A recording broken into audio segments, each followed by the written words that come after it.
বেতন বোনাস নিয়ে এবারও অস্থির শিল্পাঞ্চল অধ্যুষিত সাভার আশুলিয়া। ঈদের আর মাত্র একদিন বাকি থাকলেও এখনও ফেব্রুয়ারির বেতন পরিশোধ করেনি 20টি কারখানা। 15% কারখানার শ্রমিকরা পাননি বোনাস। এমন অবস্থায় কখনো গার্মেন্টসের সামনে অবস্থান নিয়ে, কখনো সড়ক অবরোধ করে দাবি আদায়ের চেষ্টা চলছে। প্রশাসন বলছে পরিস্থিতি সামলাতে আলোচনা চলছে, আর শ্রমিক নেতারা বলছেন সরকারের সদিচ্ছার অভাব।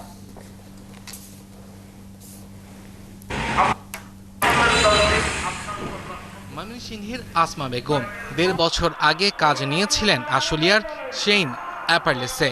এতদিন সব ঠিকঠাক থাকলেও এবার ঈদ সামনে রেখে পাননি বেতন বোনাস। তিনি জানান, বোনাস না পেলে কিভাবে সন্তানদের সামনে দাঁড়াবেন জানেন না তিনি। তাই তো শেষ বেলায় অন্য সবার সাথে জড়ো হয়েছেন কারখানার সামনে। কিন্তু হ্যাঁ কইলো 12টার সময় দিব, কইলো যে 2টা বাজে, আর মিনা কইলো যে 2টা বাজে দিব আঙ্গর।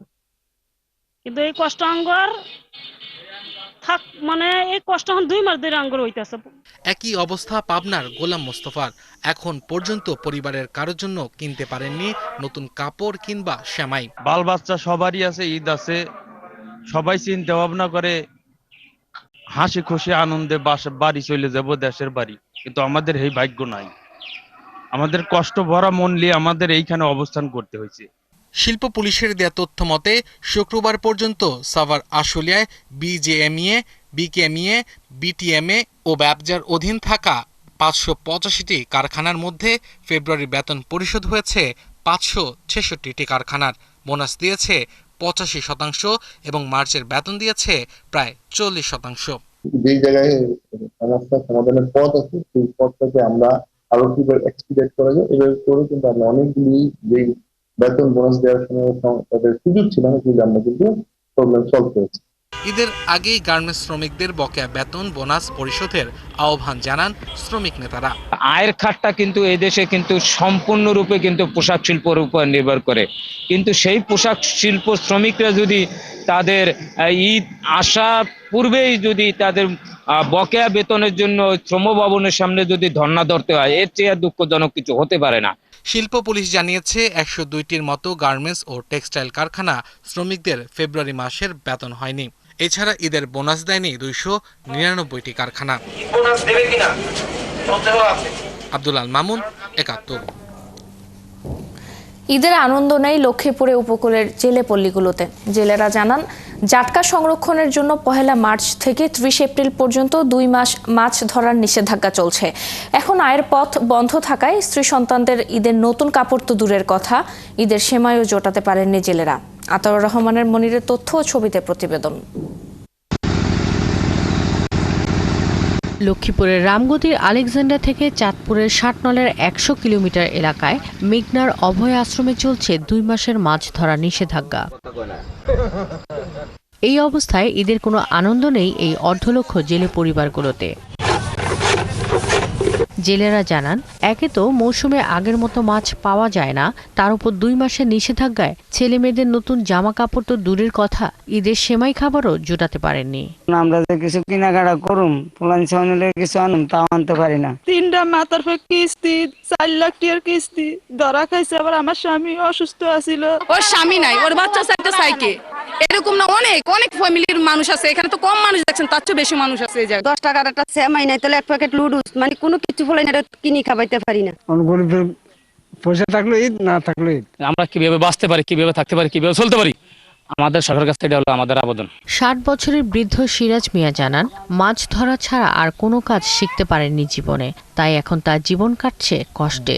তাছাড়া এখন মাছ ধরা বন্ধের সময় বহু জেলে বরাদ্দের চালও পাননি। কোনো নদী তো কামাই নাই, কুলাই নাই যে মাইছে তো 10টি হাওড়াত ব্যাখ্যানি মানে এই অবস্থা, তোরও কামাই নেই, কিচ্ছু কিনতে নেই স্যার। আগিলাগুলি ব্যবহার করি এই দেশ আমাদের কি করুন, রেগুলার মাছ মানে এই টমাটো কোনো রকম দিয়ে দিন কাটিয়ে দিচ্ছে। সে যত বড় নেতা হোক, যেই দলের হোক, সেটা আমার দেখার বিষয় না। এই চাল প্রকৃত জেলেদের, এটা জেলেদের প্রাপ্য। আমি অবশ্যই সঠিক জেলেদের কাছে আমি প্রাপ্য পৌঁছিয়ে দিব। জেলা মৎস্য কর্মকর্তা জানান, জেলে পরিবারগুলোতে ঈদের উপহার সামগ্রী দেওয়ার জন্য কোনো বরাদ্দ আসে না সরকারের পক্ষ থেকে। যেটা আমরা করতে পারি সেটা হলো আমরা জেলা প্রশাসন, উপজেলা প্রশাসনকে অনুরোধ করতে পারি যে তাদের মাধ্যমে যে সরকারের বিভিন্ন সহায়তাগুলো আসে সেগুলো যেন আমাদের এই আপৎকালীন সময় দরিদ্র জেলেদেরকে আমরা দিতে পারি। জেলায় 5টি উপজেলার মধ্যে 4টি উপজেলা রায়পুর, লক্ষ্মীপুর সদর, কমলনগর ও রামগতির মেঘনা উপকূলীয় জেলেদের সংখ্যা প্রায় 52,000। এদের মধ্যে নিবন্ধিত জেলে রয়েছেন 43,472 জন। শাকিলা শম্পা, 71। এ নিয়ে খবর জানাতে আমাদের সাথে যুক্ত হচ্ছেন সহকর্মী আতোয়ার রহমান মনির। মনির, কি অবস্থা দেখছেন জেলেপল্লীর? প্রশাসন বা সংশ্লিষ্ট কারো সহায়তা তারা পেয়েছেন কিনা জানাবেন।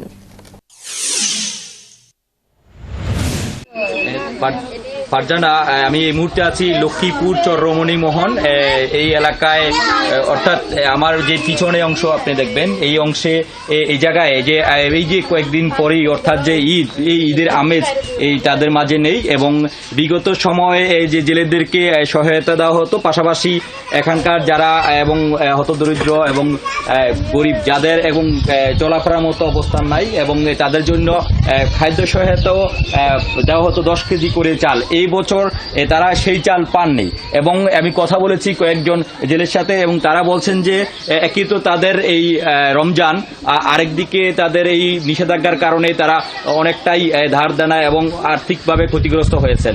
এই জন্য তারা তাদের স্ত্রী এবং সন্তানদের জন্য কোনো জামা কাপড় তো কিনে দূরের কথা এবং তাদের সংসার চলতেও কষ্ট হচ্ছে। আমরা কথা বলতে চাই এখানকার জেলে যে এই যে আপনি কি কাজ করেন? আপনি? আমি জেলে ভাই, জাল ভাই। আমার নাম আব্দুল ওহিদ। আমি তো এই নদীর যাই, নদীর গেলে তো খোঁজঘাট বন্ধ অভিযানে, তারপরে এমন নদীর গেলে খোঁজঘাটের লেগে আমরা শান্তি মতো জাল বাইতে পারি না। এই জন্য আমাদের সংসার চালাতে খুবই কষ্ট। এই যেমন একটা ঈদ যাইতেছে, এই যে বলে সরকারের যদি কিছু কিনতে পারি না, হ্যাঁ সংসারে খুব কেউ তারও পাই না, হ্যাঁ চলতে পারো, খুবই কষ্ট। সংসারে আপনার খাওয়া দাওয়া করার কয়জন আছে? 6 জন। এই যে ছোট বাচ্চা, এদের জামা কাপড় কিনছেন বাবু? কিনে হয়েছে। ফারজানা, যেমনটি একজন জেলে বলছিলেন যে এই নিষেধাজ্ঞার কারণে তারা একে তো তাদের আয় বন্ধ, আরেকদিকে তারা আর্থিকভাবে ধারদানা করেই সংসার তারা চালাতে হচ্ছে, অপরদিকে তারা সরকারিভাবে যে সহায়তা পাওয়ার কথা সেই সহায়তা এখনো পাননি। এছাড়া যে এই বিগত সময়ে যে এই অভিযানের বা ঈদের আগ মুহূর্তে যে চাল এবং খাদ্য সহায়তা দেওয়া হতো সেই সেমনটিও পাননি, যার কারণে তারা অর্থাৎ দুঃখ কষ্ট নিয়ে তারা খুব কষ্টে আছেন এবং তাদের একটাই দাবি যে এই সরকার যাতে, যেহেতু এখনো আরো একদিন সময়। আমাদের সঙ্গে যুক্ত হওয়ার জন্য দর্শক, লক্ষ্মীপুরে জেলেপল্লীর খবর জানাচ্ছিলেন সহকর্মী আতোয়ার রহমান মনির। ঈদের আনন্দ নেই সিরাজগঞ্জে বৈষম্য বিরোধী আন্দোলনে শহীদদের পরিবারে। খুশির ভিড়ে এই পরিবারগুলোতে আছে শুধু শূন্যতা আর অশ্রু। পরিবারের রূপান্তরক্ষম ব্যক্তিকে হারিয়ে দিশেহারা তারা। তবে পাশে দাঁড়ানোর আশ্বাস জেলা বিএনপি ও প্রশাসনের। ইউসুফ দেওয়ান রাজুর তথ্য ও ছবিতে প্রতিবেদন। সিরাজগঞ্জ শহরের মাসুমপুর মহল্লার ছোট্ট সুমাইয়ার কাছে এখন বাবা এক অপেক্ষার নাম। দিন যায় মাস যায়, অপেক্ষা ফুরায় না ছোট্ট সুমাইয়ার। কথা শেখার বয়সে শুধু একটাই প্রশ্ন, বাবা কোথায়? কিন্তু বাবা যে আর কোনোদিন ফিরে আসবে না সেটা বুঝিয়ে বলার ভাষা নেই মা মৌসুমীর।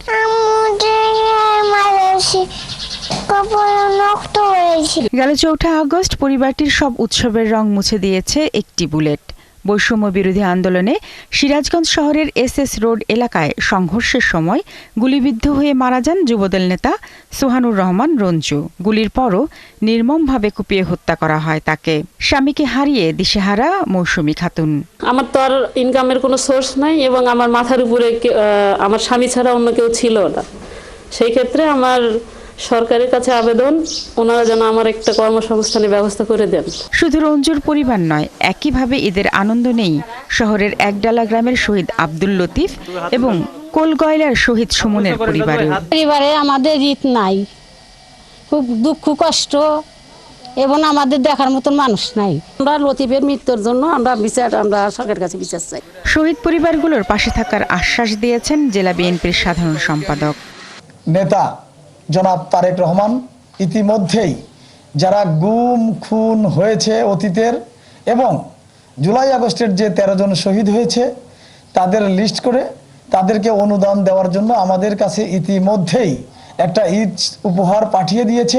আন্দোলনে ক্ষতিগ্রস্ত পরিবারগুলোর পাশে দাঁড়িয়েছে জেলা প্রশাসনও। আমাদের একজন কর্মকর্তা ঢাকায় গিয়েছেন, সেখানে আমরা আমাদের মুক্তিযুদ্ধ বিষয়ক মন্ত্রণালয় থেকে শহীদ পরিবার এবং যারা আহত হয়েছেন এ এবং বি ক্যাটাগরির তাদের জন্য কিছু চেক থাকবে, সেই চেক আসলে আমরা আবার বিতরণ করব। আন্দোলনে প্রাণ হারানো মানুষগুলোর পরিবার পরিজনের চোখের পানি আর আহাজারিতে আর কখনো রং ফিরে পাবে না উৎসবের দিনগুলো। শারমিন স্বপ্না, ৭১।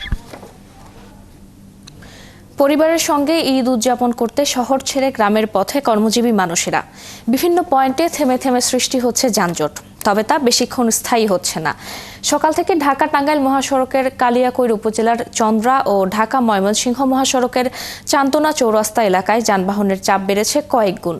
পুলিশ বলছে মানুষ বিভিন্ন পয়েন্টে উঠানামা করায় কিছুটা জটলা সৃষ্টি হচ্ছে।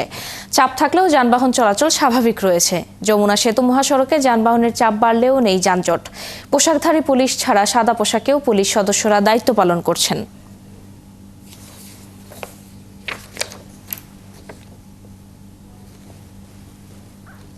ঢাকা চট্টগ্রাম মহাসড়কে কুমিল্লার ৯০ কিলোমিটার অংশে যানজট নেই। স্বস্তিতে বাড়ি ফিরছেন সবাই। এ নিয়ে আরো খবর জানাতে আমাদের সাথে যুক্ত হচ্ছেন সহকর্মী এনামুল হক।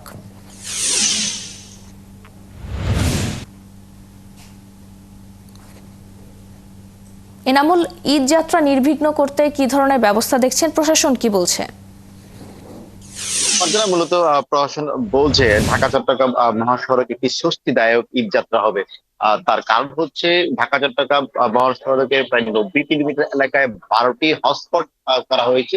যে হটস্পট গুলো আছে যানজট প্রবণ এলাকা, সেনাবাহিনী, হাইওয়ে পুলিশ এবং জেলা পুলিশের ১,০০০ সদস্য এবং ২০০ স্কাউট সদস্যের পাশাপাশি র্যাব সদস্যরা কাজ করছেন। তার জন্য যত্রতত্র গাড়ি ওঠানামা, যেখানে সেখানে যানবাহন গুলো থেমে থাকা, সেগুলো ইতিমধ্যে বন্ধ রয়েছে। আর তার কারণেই কিন্তু ঢাকা চট্টগ্রাম মহাসড়ক ঈদ যাত্রা হতে যাচ্ছে। আজকে ভোরে দাউদকান্দি হাসানপুরে একটি লরি উল্টে যায়, সেখানে খানিকটা বিলম্ব ঘটলেও তাৎক্ষণিকভাবে সেই লরিটি কিন্তু সরানো হয় এবং যান চলাচল একদম স্বাভাবিক করা হয়েছে। ঢাকা চট্টগ্রাম মহাসড়কের যে ১২টি হটস্পট করা হয়েছে, সেটা হচ্ছে দাউদকান্দি যে টোল প্লাজা, সেই সাথে গরিপুর, চান্দিনা, মাদাইয়া, আমি যেখানে দাঁড়িয়ে আছি পদুয়ার বাজার, ১৪ গ্রাম, এই ১২টি স্পটে হটস্পট হিসেবে ঘোষণা করা হয়েছে। সেখানে প্রত্যেকটি জায়গায় স্কাউটের ২০ জন করে সদস্য রয়েছে, সেনাবাহিনীর টহল দল রয়েছে, র্যাবের সদস্য রয়েছে, জেলা পুলিশের ১,০০০ পুলিশ কাজ করছে, সেই সাথে হাইওয়ে পুলিশ রয়েছে। তার কারণে এবার ঢাকা চট্টগ্রাম মহাসড়ক ঈদ যাত্রা অনেকটাই স্বস্তিদায়ক। এবং ইতিমধ্যেই কিছুক্ষণ আগেও একটির সাথে চালক এবং যাত্রীদের কথা হয়েছে, তারা জানিয়েছে যে কোথাও এখন পর্যন্ত যানজট সৃষ্টি হয়নি। তবে এই দুর্ঘটনা প্রবল যে এলাকাগুলি রয়েছে, সেখানে কখনো কখনো যদি যানবাহন বিকল হয় এবং দ্রুত দুর্ঘটনায় কবলিত হয়, সেই জায়গায় কুইক রেসপন্স টিম রয়েছে হাইওয়ে পুলিশের, এবং কুইক রেসপন্স টিমের কারণে তাৎক্ষণিকভাবে দুর্ঘটনাজনিত যানবাহনকে সরিয়ে দেওয়া হচ্ছে এবং যান চলাচল স্বাভাবিক করা হচ্ছে। তবে কুমিল্লা থেকে যে কুমিল্লা নোয়াখালী যে সড়কটি রয়েছে, সেখানে ৪৯ কিলোমিটার জায়গায় ৮ কিলোমিটার এলাকা যানজট প্রবল এলাকা চিহ্নিত করা হয়েছে। সেই জায়গায় 4 লাইন না থাকার কারণে সেই জায়গায় খানিকটা ধীর গতি হিসেবে চলছে বলে স্থানীয়রা ইতিমধ্যে জানিয়েছে। ঢাকা চট্টগ্রাম মহাসড়কে ইতিমধ্যেই স্বস্তিদায়ক ঈদ যাত্রা হবে বলে যাত্রীরা বলছেন, প্রশাসন বলছেন। এবার ঈদ জায়গাটা স্বস্তিদায়ক করতে তারা যে 12টি হটস্পট সেই জায়গায় কাজ করছেন, কাজ করার কারণে সেই সুফলটা ইতিমধ্যে কিন্তু এই মহাসড়কে চলাচলকারী যারা ঈদে ঘরমুক্ত মানুষগুলো আছে, স্বস্তিদায়ক হিসেবে ঈদ যাত্রা তারা। ধন্যবাদ এনামুল আমাদের সঙ্গে যুক্ত হওয়ার জন্য। দর্শক, ঢাকা চট্টগ্রাম মহাসড়কের ঈদ যাত্রা খবর জানাচ্ছিলেন সহকর্মী এনামুল হক। ভোর থেকেই সড়কে বেড়েছে ঘরমুখ মানুষের ভিড়। বিভিন্ন মহাসড়কে যানবাহনের চাপ থাকলেও এখনো যানজট দেখা যায়নি। যানজট নিরসন ও ঘরমুখ যাত্রীদের নিরাপত্তায় নিরলসভাবে কাজ করছেন আইনশৃঙ্খলা বাহিনীর সদস্যরা। তবে বেশিরভাগ এলাকায় অতিরিক্ত ভাড়া নেয়ার অভিযোগ রয়েছে যাত্রীদের। সহকর্মীদের তথ্য ও ছবিতে প্রতিবেদন।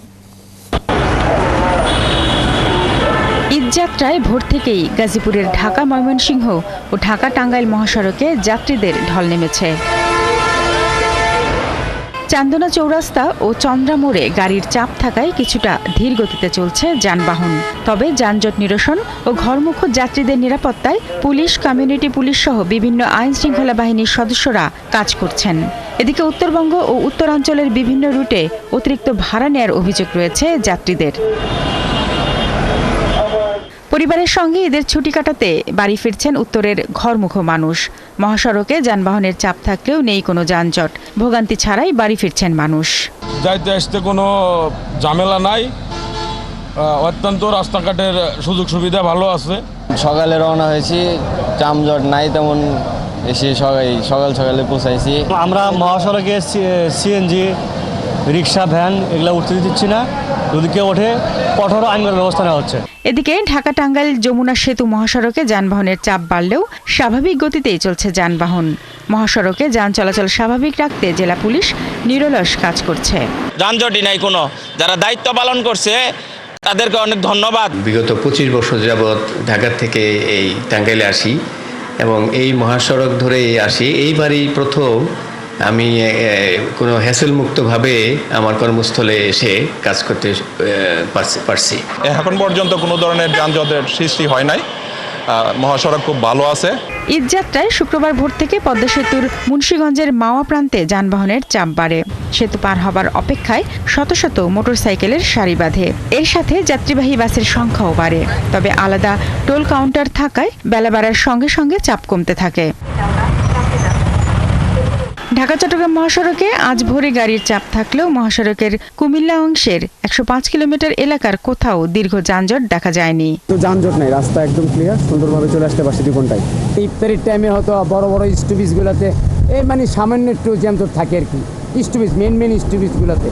অন্যদিকে ঈদ যাত্রায় মানিকগঞ্জের পাটুরিয়া ফেরিঘাটে যাত্রী ও যানবাহনের চাপ বেড়েছে, তবে দুর্ভোগ না থাকায় স্বস্তি রয়েছে যাত্রীদের। ঘাটে সুষ্ঠু ব্যবস্থাপনায় 17টি ফেরি দিয়ে অনায়াসে যানবাহন পারাপার করা হচ্ছে। শারমিন স্বপ্না, 71। পরিবারের সঙ্গে ঈদের ছুটি কাটাতে বাড়ি ফিরছেন উত্তরের ঘরমুখো মানুষ। মহাসড়কে যানবাহনের চাপ থাকলেও নেই যানজট। এ নিয়ে আরো খবর জানাতে যোগ দিচ্ছেন সহকর্মী ইউসুফ দেওয়ান রাজু।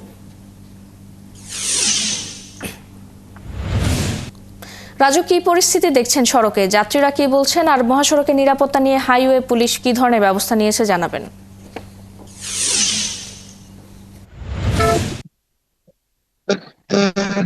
ফারজানা আক্তার, আমি আপনাকে জানিয়ে রাখি উত্তরবঙ্গের প্রবেশদ্বার হিসেবে পরিচিত যমুনা সেতু পশ্চিম সংযোগ মহাসড়কে যানবাহনের চাপ বেড়েছে। বিশেষ করে যে যেমন পারছেন গণপরিবহন, প্রাইভেট কার, ব্যক্তিগত গাড়ি, মাইক্রো হাইস এবং পিকআপ এবং খোলা তাকেও কিন্তু তারা স্বজনদের কাছে ঈদ করার জন্য বাড়ি ফিরছেন। বিশেষ করে এই মহাসড়কটা একটা সময় যানজট প্রবণ এলাকা হয় কারণে কিন্তু মানুষের দুর্ভোগ এবং ভোগান্তি সবসময় পোহাতে হতো, কিন্তু এই বর্তমান সরকারের নানামুখী উদ্যোগের কারণে এই যমুনা সেতু পশ্চিম সংযোগ মহাসড়কের 4 লেন খুলে দেওয়া এবং এই মহাসড়কে নির্মিত আন্ডারপাস, উড়াল সেতু ও ওভারপাস 11টি খুলে দেওয়ার কারণে কিন্তু অনেকটাই স্বস্তির মধ্যে দিয়ে কিন্তু মানুষ বাড়ি ফিরছেন। শুধু তাই নয়, এই মহাসড়কের যাত্রা নির্বিঘ্ন করতে জেলা পুলিশ, হাইওয়ে পুলিশের পক্ষ থেকে প্রায় 8 শতাধিক পুলিশ কিন্তু মহাসড়কে মোতায়েন করা হয়েছে। গতকাল থেকে সেনাবাহিনীর পক্ষ থেকেও কিন্তু একটি টিম এই মহাসড়কের গুরুত্বপূর্ণ স্থানে কাজ করছে। ফলে কিন্তু অনেকটাই আনন্দ এবং ভোগান্তি মুক্ত ভাবেই বাড়ি ফিরছেন স্বজনেরা। আমি মহাসড়কের বিভিন্ন স্থানে ঘুরে দেখেছি, কোথাও কিন্তু যানজটের সংখ্যা নেই, ধীর গতিও নেই। ফলে অনেকটাই আনন্দ এবং স্বাচ্ছন্দ্য এবং ভোগান্তি মুক্ত ঈদ যাত্রায় বাড়ি ফিরছেন বলে জানিয়েছেন চালক ও যাত্রীরা। আমি এখন যে স্থানে দাঁড়িয়েছি এটা হচ্ছে যমুনা সেতু পশ্চিম সংযোগ মহাসড়কের জাওয়াল ওভারব্রিজ এলাকায়। এই এলাকাটা অত্যন্ত উত্তরাঞ্চলের এবং দক্ষিণাঞ্চলের মানুষের চলাচলের একমাত্র সড়ক হিসেবে পরিচিত সারা দেশে। এই সড়কে প্রতিনিয়তই স্বাভাবিক দিনে কিন্তু 20 থেকে 22 হাজার গাড়ি চলাচল করে। ঈদ হলেই কিন্তু এটার 2 থেকে 3 গুণ গাড়ি বেড়ে যায়। আমি আপনাকে আরেকটা বিষয় জানিয়ে রাখি যে যমুনা সেতু দিয়ে কিন্তু প্রায় প্রতিদিনই প্রতি ঘন্টায় কিন্তু 1000 থেকে 1200 গাড়ি কিন্তু পারাপার হচ্ছে। এতে কিন্তু বোঝা যায় যে গত 24 ঘন্টায় কিন্তু এই মহাসড়কে কতটা চাপ ছিল। মহাসড়কের বিভিন্ন গুরুত্বপূর্ণ স্থাপনে সেনাবাহিনী এবং পুলিশের তদারকির কারণে কিন্তু মানুষ অনেক স্বস্তি নিয়ে বাড়ি ফিরছেন। ধন্যবাদ রাজু আমাদের সঙ্গে যুক্ত হওয়ার জন্য। দর্শক, ঈদের ছুটিতে মহাসড়কে যান চলাচলের খবর জানাচ্ছিলেন সহকর্মী ইউসুফ দেওয়ান রাজু। ঈদ যাত্রা নির্বিঘ্ন করতে মেহেরপুরে যৌথ বাহিনীর চেকপোস্ট বসানো হয়েছে। শুক্রবার থেকে মেহেরপুর কুষ্টিয়া সড়ক ও মেহেরপুর চুয়াডাঙ্গা সড়কে মোটরসাইকেল চালকদের হেলমেট, যানবাহন ও চালকদের কাগজপত্র পরীক্ষা করা হয়। সেনাবাহিনী সদস্য ও মেহেরপুর ট্রাফিক পুলিশ সদস্যরা চেকপোস্ট পরিচালনা করছেন। সড়কে চলাচলের ক্ষেত্রে শৃঙ্খলা বজায় রাখতে চালকদের প্রয়োজনীয় পরামর্শ দেওয়া হয়।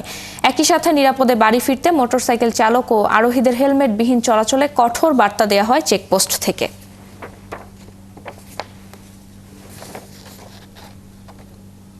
এক মাসের পর্যটকের খরা কাটিয়ে লাখো পর্যটকের আগমন ঘটতে যাচ্ছে কক্সবাজারে। ঈদের টানা ছুটিতে লাখো পর্যটকের সাড়া পাচ্ছেন বলে জানালেন ব্যবসায়ীরা। পর্যটকদের বরণে পর্যটন শহরে প্রস্তুতি সেরে এনেছেন সংশ্লিষ্ট সবাই। কামরুল ইসলাম মিন্টু জানাচ্ছেন বিস্তারিত। পৃথিবীর নিরবিচ্ছিন্ন দীর্ঘতম সমুদ্র সৈকতের এই নিস্তব্ধ চেহারা মহামারী করোনার সময়ের কথা মনে করিয়ে দেয়। কিন্তু বাস্তবতা হলো এই ছবি পুরো রমজান মাসের। এবার ঈদের ছুটি ঘিরে আবারও সুসময়ের হাতছানি দিচ্ছে। Hotel, motel, guest house, cottage ভাড়া শুরু হয়ে গেছে। 80 থেকে 90% রুম ভাড়া করে নিয়েছেন পর্যটকরা। ঈদ উপলক্ষে ঈদের যে একটা মহা উৎসব হবে, এখানে সেই উৎসবে আমরা পর্যটকদেরকে বরণ করার জন্য প্রস্তুত রয়েছি। এখনো পর্যন্ত বুকিংয়ের যে টার্গেট, সেই টার্গেট এখনো ফুলফিল হয়নি। তো আশা করছি যে কয়েকটা দিন সময় আছে, এর মধ্যে আমাদের যে টার্গেট সেটা ইনশাল্লাহ ফুলফিল হবে। শুধু হোটেল নয়, সৈকতের কিটকট, ঘোড়া, বিচ বাইক, জেটস্কি সহ ক্ষুদ্র ব্যবসায়ীরাও বড় আশা করে অপেক্ষায় আছেন। কারণ ঈদে পর্যটক ভ্রমণে আসলে তাদেরও দুর্দশা কাটবে। ঈদের 5-6 দিন যেগুলো আসে, এগুলোর মধ্যে ইনশাল্লাহ ব্যবসার জন্য সব গাড়িগুলা ঠিকঠাক করে রাখছি। অনেক আগ্রহতা করতেছি। আপনার কক্সবাজারে প্রচুর পর্যটন হবে, আমাদের ব্যবসাটাও ভালো যাবে। লাইফগার্ড কর্মীদের জানা আছে ঈদের ছুটি মানে বিপুল সংখ্যক পর্যটকের আগমন। তাই বিপদ এড়াতে পূর্ণ প্রস্তুতি নিয়েছেন তারাও। এই সময়টাতে যাতে কোনো পর্যটকরা কক্সবাজার বেড়াতে আসে যাতে কোনো ধরনের বিপদে না পড়ে, তো আমরা সেভাবে পদক্ষেপ নিচ্ছি। ট্যুরিস্ট পুলিশ পর্যটকদের ভ্রমণ নিরাপদ করতে এখন থেকেই যাবতীয় পদক্ষেপ গ্রহণ করেছে। ঈদ এবং ঈদের পরবর্তী দিনগুলোতে আমরা অনুমান করছি যে লক্ষাধিক টুরিস্টের আগমন ঘটবে। তো এর জন্য আমরা কিন্তু 24 ঘন্টা আমাদের যত ফোর্স রয়েছে আমরা 24 ঘন্টায় ডিপ্লয়েড করেছি। 2টা পালায় ভাগ করে তারা ডিউটি পালন করবে। এছাড়া আমাদের লাবণী পয়েন্ট, সুগন্ধা, কলাতুলি, এগুলোতে কিন্তু আমাদের হেল্প ডেস্ক রয়েছে, আপনি জানেন। তো হেল্প ডেস্কে সার্বক্ষণিক আমাদের 24 ঘন্টা আমাদের পুলিশ সদস্যরা থাকে।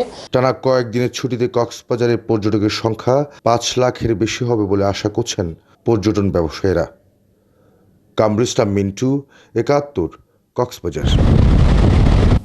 ময়মনসিংহ নগরীর 12তলা ভবনের ছাদ থেকে পড়ে এক নারীর মৃত্যু হয়েছে। এটি হত্যা নাকি আত্মহত্যা তা এখনও নিশ্চিত হতে পারেনি পুলিশ। শুক্রবার শহরের গাঙ্গীর নাপার এলাকায় এ ঘটনা ঘটে।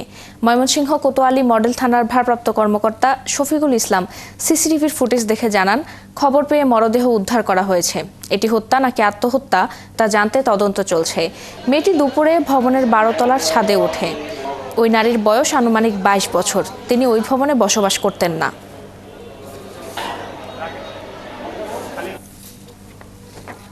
ব্রাহ্মণবাড়িয়ার নাসিরনগরে ফসলি জমিতে হাঁস ঢুকে পড়া নিয়ে দুপক্ষের সংঘর্ষে 20 জন আহত হয়েছে। শুক্রবার বিকেলে উপজেলার চাতলপাড়া ইউনিয়নের ঘুজিয়াখাই গ্রামে এ ঘটনা ঘটে। পুলিশ ও স্থানীয়রা জানান, 2 সপ্তাহ আগে ঘুজিয়াখাই গ্রামের বাসিন্দা রোশেনা বেগমের কয়েকটি রাজহাঁস স্থানীয় জয়দর মিয়ার ফসলি জমিতে ঢুকে পড়ে। এতে ক্ষুব্ধ হয়ে রোশেনা বেগমকে তার বাড়িতে গিয়ে মারধর করেন জয়দর মিয়া। ওই ঘটনার 2 দিন পর রোশেনার পক্ষের লোকজন জয়দর মিয়াকে রাস্তায় একা পেয়ে মারধর করে। এ নিয়ে বিবাদের জেরে শুক্রবার বিকেলে দেশীয় অস্ত্রশস্ত্র নিয়ে উভয় পক্ষ সংঘর্ষে জড়িয়ে পড়ে। সংঘর্ষে অন্তত 20 জন আহত হন।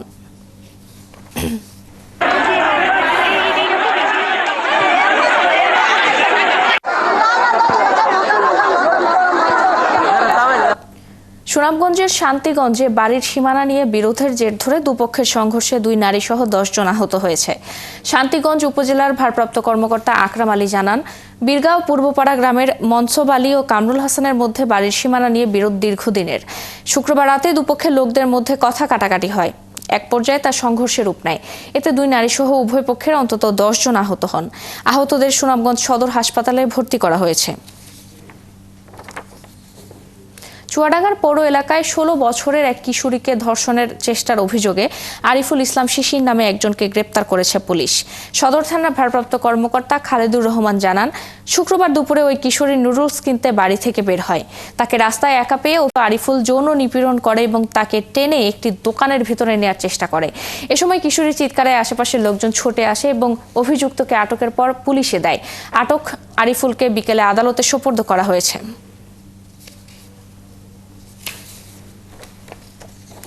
সিলেটে র্যাপিড অ্যাকশন ব্যাটালিয়ন 9-এর দিনভর বিশেষ অভিযানে 17 ছিনতাইকারী গ্রেপ্তার হয়েছে। শুক্রবার র্যাব 9-এর অধিনায়ক লেফটেন্যান্ট কর্নেল মঞ্জুর করিম এক সংবাদ সম্মেলনে জানান, আসন্ন ঈদকে সামনে রেখে সিলেটে কিশোর গ্যাং ও ছিনতাইকারীদের তৎপরতা বেড়ে যাওয়ায় নগরীর জননিরাপত্তা নিশ্চিত করতে বিশেষ অভিযান পরিচালনা করে র্যাব। গোয়েন্দা তথ্যের ভিত্তিতে নগরীর বিভিন্ন স্থানে অভিযান চালিয়ে 17 ছিনতাইকারীকে গ্রেপ্তার করা হয়। শহরের চিহ্নিত এসব ছিনতাইকারী মাদকের খরচ জোগাতে ছিনতাইয়ে জড়িত বলে জানায় র্যাব 9-এর অধিনায়ক।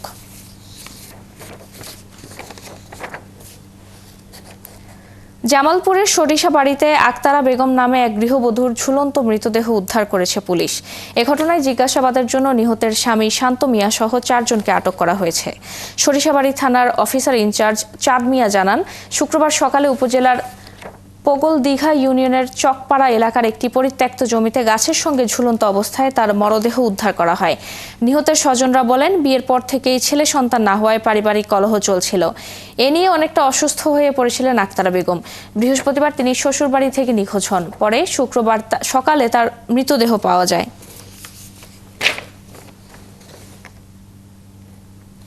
ফরিদপুরের ভাঙ্গায় ঘরুয়া ইউনিয়নের হিরালদি গ্রামের কৃষকদের বিরুদ্ধে দায়ের করা মামলা হয়রানিমূলক জানিয়ে প্রত্যাহার দাবিতে কৃষকরা বিক্ষোভ করেছেন। শুক্রবার বিকেলে ওই গ্রামে ঘণ্টাব্যাপী মানববন্ধন শেষে বিক্ষোভ করে তারা অবিলম্বে মামলা প্রত্যাহারের দাবি জানায়। কৃষক মিজান হাওলাদারের সভাপতিত্বে কয়েক শত নারী পুরুষে কর্মসূচিতে অংশ নেয়। কর্মসূচি পালনকারীরা দাবি করেন, স্থানীয় বীজ ব্যবসায়ী ও ওয়ার্ড আওয়ামী লীগের সভাপতি মোস্তফা মাতব্বরের কাছ থেকে বীজ নিয়ে পেঁয়াজের জমিতে বুনলেও তা অঙ্কুরোদম হয়নি। এ নিয়ে কৃষকরা ক্ষুব্ধ প্রতিক্রিয়া দেখালে ওই বীজ ব্যবসায়ী কয়েকজন কৃষককে মারধর করে। এ ঘটনায় গত 13 ডিসেম্বর কৃষকদের পক্ষে মামলা হলে ক্ষুব্ধ হয়ে অভিযুক্ত মোস্তফা মাতব্বর স্থানীয় বিএনপি নেতার সহায়তায় পাল্টা মামলা দায়ের করেন। অভিযুক্তদের মামলায় প্রশাসন কৃষকদের হয়রানি করছে।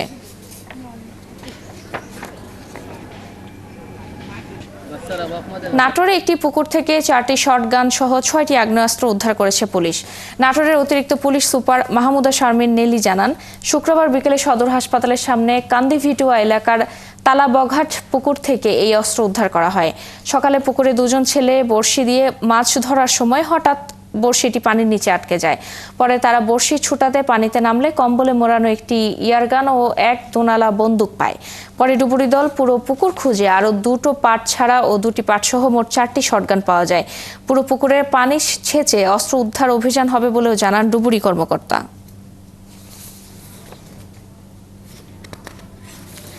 ভোলায় জমে উঠেছে ঈদের বাজার। মার্কেট আর বিপণী বিতানে ভিড় করছেন ক্রেতারা। আর ঈদের বাজার ধরতে হাল ফ্যাশনের পোশাকের পসরা সাজিয়ে বসেছেন দোকানিরা। গভীর রাত পর্যন্ত চলছে বেচাকেনা। কেনাকাটায় ব্যস্ত সময় পার করছেন ক্রেতারা। তবে দাম নিয়ে অভিযোগ সবার। কামরুল ইসলামের তথ্য ও ছবিতে প্রতিবেদন। সকাল থেকে গভীর রাত পর্যন্ত কেনাকাটায় সরগরম ভোলার বিভিন্ন মার্কেট। শেষ মুহূর্তে বেড়েছে কেনাকাটা। শহরের কেজাহান shopping complex, Zia super market, Haque market, Chawkbazar সহ সব জায়গায় মানুষের উপচে পড়া ভিড়। তবে নামি দামি বিপণী বিতানে বেচাকেনা কিছুটা কম থাকলেও সাধারণ মার্কেট ও বাজারগুলোতে ভিড় বেশি। হাল ফ্যাশনের বাহারি পোশাক কিনছেন তারা। তবে পোশাকের দাম নিয়ে অভিযোগ ক্রেতাদের। আসছি বাচ্চাদের জন্য ঈদের কেনাকাটা করার জন্য। নতুন নতুন বের হয়েছে, এখন দামাদামি এখনো দেখি নাই, দেখবো, ভালো লাগছে। গতবারে যেরকম ড্রেস ছিল, যে দাম ছিল, এবার ড্রেসের মান একটু কম কিন্তু দামটা বেশি। ভালো ড্রেস আছে কিন্তু দাম অনুযায়ী ড্রেস অত সুন্দর না। আর ক্রেতাদের আকর্ষণ করতে বিদেশি বাহারি সব পোশাক ও পণ্যের পসরা সাজিয়েছেন বিক্রেতারা। 15 রোজার পর থেকে বিক্রি ভালো হচ্ছে বলছেন তারা। তো একটা মাল পাইছি, সেটা হলো হীরা মান্ডি। এটা প্রচুর হিট, বাচ্চারা দেখতেছে। অর্গানজা, তারপর আগানুর যে পাকিস্তানি যে ড্রেসটা আছে ওইটা একটু ভালো সেল হইতেছে আর কি। আমাদের ঈদ যত ঘনিয়ে আসছে বেচাকিনির চাপ আরও বাড়তেছে। এদিকে ঈদ বাজারে নির্বিঘ্নে কেনাকাটা নিশ্চিত করতে নেওয়া হয়েছে কয়েক স্তরের নিরাপত্তা। আমাদের চেকপোস্ট আছে, টহল ডিউটি আছে, পাশাপাশি আমাদের গুরুত্বপূর্ণ যে বিপণী বিতানগুলো আছে সেটার সামনে আমাদের স্ট্যাটিক পুলিশ থাকবে। এর বাইরেও আমাদের গোয়েন্দা পুলিশ কাজ করছে। বছরের ব্যবধানে কিছু কিছু পণ্যের দাম বেড়েছে কয়েক গুণ। তবে পোশাকের দাম নিয়ে মিশ্র প্রতিক্রিয়া থাকলেও স্বাচ্ছন্দ্যে ও নিরাপদে ঈদের বাজার করে খুশি ক্রেতারা। শরীফ আজাদ, প্রীতম, ৭১। শেষ মুহূর্তে ক্রেতাদের উপচে পড়া ভিড়ে জমে উঠেছে মৌলভীবাজারের ঈদ বাজার। বর্ণিল সাজে সেজেছে বিভিন্ন মার্কেট। রাত পর্যন্ত চলছে কেনাকাটা। এদিকে দাম নিয়ে অসন্তোষ থাকলেও গাইবান্ধায় ক্রেতার ভিড়ে মুখর বিপণী বিতান। শপিং মল থেকে ফুটপাত, যে যার সাধ্য মতো কেনাকাটা করছেন। আহমেদ ফারুক মিল্লাদ ও শামীম আল শাম্মের তথ্য ছবিতে প্রতিবেদন। মৌলভীবাজার জেলা শহর থেকে শুরু করে উপজেলার প্রতিটি মার্কেট, বিপণী বিতান ও শপিং মল লাল নীল বাতির আলোয় উজ্জ্বল হয়ে উঠেছে। সকাল থেকে গভীর রাত পর্যন্ত চলছে ঈদের কেনাকাটা। এবারের ঈদে মেয়েদের বাহারি ডিজাইনের পোশাকে সেজেছে মার্কেটগুলো।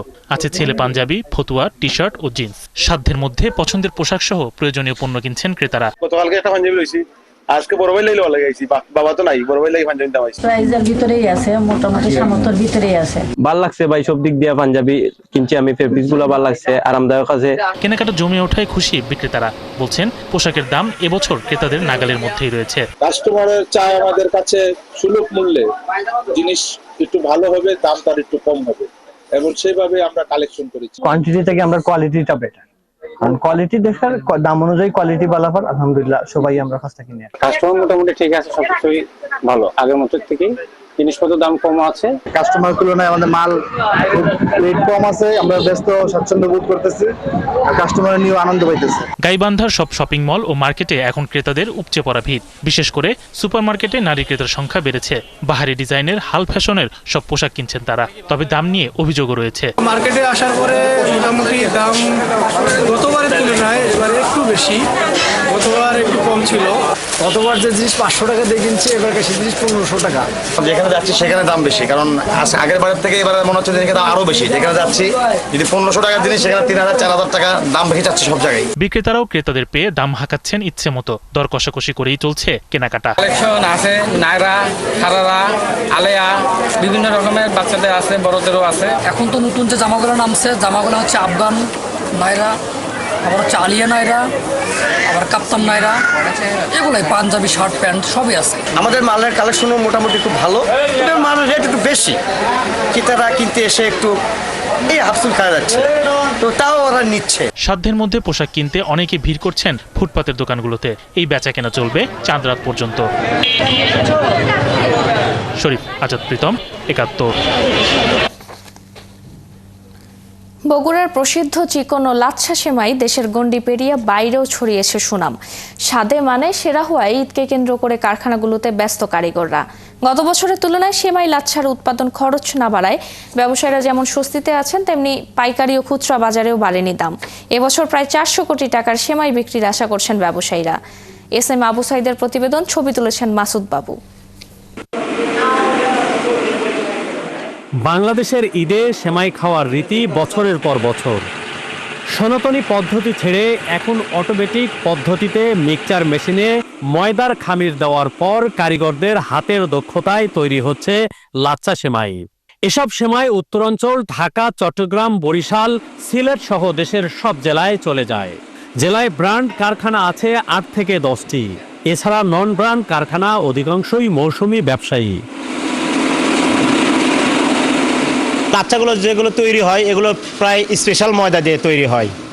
আর রমজান মাসে যেহেতু রোজা রাখে সবাই, ঈদের দিনে এই সেমাইগুলো খায়, এগুলো খুব মান সমৃদ্ধভাবে বানানো হয়। ময়দা এখানে দিয়ে মিক্সার করে ওখান থেকে গোলা করে আর কি আসার পরে এখানে আমরা ডালডা দিয়ে আমরা এই জায়গায় ডালডার তেল দিয়ে আমরা এই জায়গায় হচ্ছে যে মালটা টানলে জিনিসটা চিকন হয়।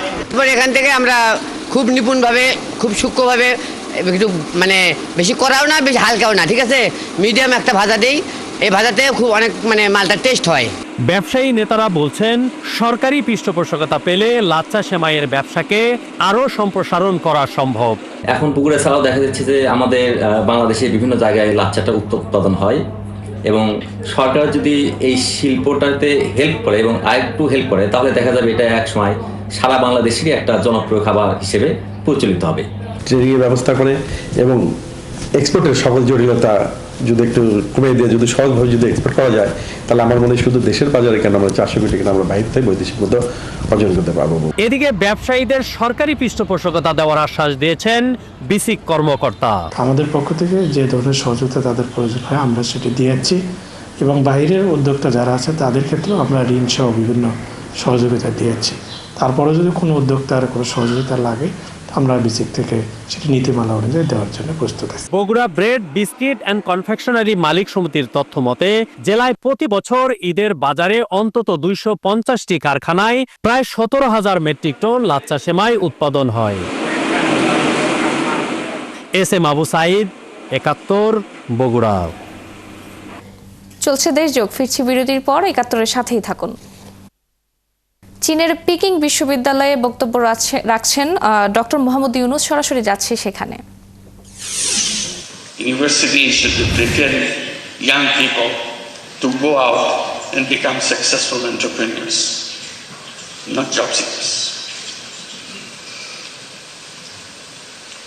And that idea came from a simple experience.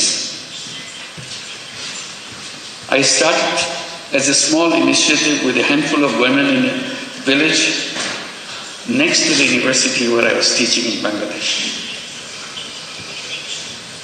I started lending tiny little money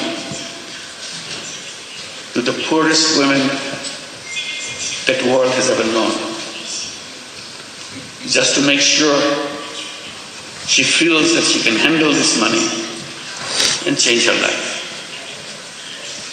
I had no idea that whether it would come true, but I was amazed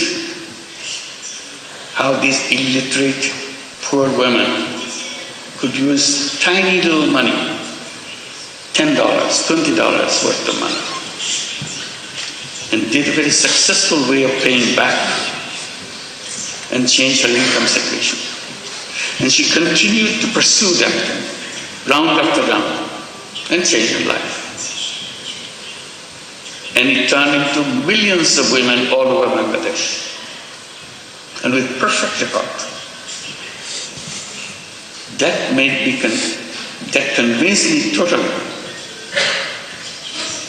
All human beings are entrepreneurs, because we are taught in the textbooks only very special people are born as entrepreneurs. Rest of us human beings have to serve under them. I said, that's absolutely wrong idea. If the poorest illiterate women in Bangladesh can become an entrepreneur with a $20 loan, $30 loan, anybody in the world can become an entrepreneur. It's nature to human beings. We didn't train them.